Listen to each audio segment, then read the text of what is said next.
বিসমিল্লাহির-রহমানির-রহিম।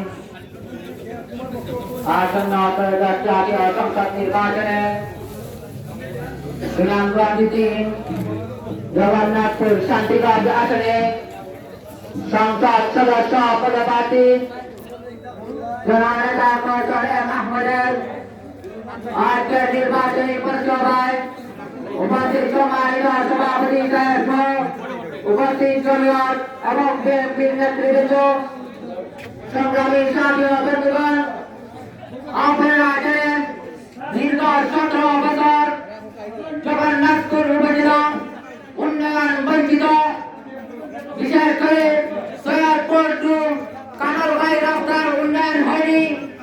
যে কিছু উন্নয়ন হয়েছিল সামান্য, তা 6 মাসের মধ্যেই হারিয়ে দিয়েছে। আমরা জানি শাহরপাড়া নারায়ণপুরের দক্ষিণের রাস্তা এবং পূর্বের রাস্তা অসম্পূর্ণ রয়েছে। মানুষ চিকিৎসা নিতে পারছে না এই রাস্তার কারণে।